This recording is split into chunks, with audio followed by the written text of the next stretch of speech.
Hello, welcome to Boxing with Uncle Robert. Tonight I want to talk about the importance of warming up and stretching before the boxing workout or any workout. Now, what I like to do is before I stretch, because when you're stretching and you're cold, you're not warmed up, no blood flow.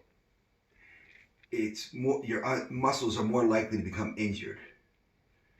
It's good to warm up first, get that blood flowing to all your muscles in your body and then stretch, because a warm, loose muscle is a lot less vulnerable to injury than a cold one.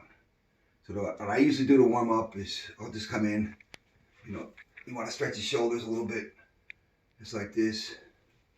Do a little range of motion here. Then you start your aerobic activity. Whether you want to start off with just jumping around, looking in the mirror, training. Shadow boxing is one of the most go-to warm-ups that most boxers do. Just going through the motions, get the sweat going for, I'd say, at least 10 minutes. How long it would take me before I started to sweat. Depends on the temperature outside too, but you just want to keep everything moving. Now, a lot of times with shadow boxing, I'll notice this, that everybody wants to compete with each other, like who's the fastest on the flurries. But don't get into that habit too much. When you shadow box, pretend you're actually going through the motions of the proper combinations. Don't throw the jab like this. What good is that? It's got to be extended all the way. What you do in the gym, you practice, you're going to do in the ring. So get out of that habit even when you're shadow boxing. So jab, right hand, hook. Move on your angles, block, turn, roll underneath. Uppercuts, go through a full motion, not just like this. Gonna throw the uppercut, throw it up, bring it right back. Remember your basics and fundamentals, because you're gonna remember it in the fight. You practice it the right way.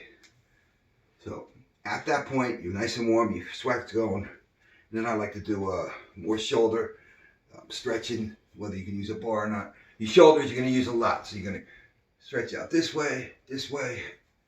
You're sparring, get that head blood flow into the head by doing some neck rolls. And one thing I like to do too is a hurdler stretch. Get down like this, just bend forward, and do the other leg a few times. Now I'm warmed up, so it's easier to do. It's not cold and tight where I might pull a muscle. And of course from there you can do. Don't strain your back, and then when you stretch and hold. Don't bounce. Try to get there little at a time. You get stretched to one point one night, a couple nights later, you get a little more as time goes on. Just don't bounce or rush it along. So I want to talk about warming up, and remember that this is a good way to do it. So until next time, this is Uncle Robert, and please subscribe to my YouTube channel. Feel free to leave a comment, and questions are always welcome. Thank you.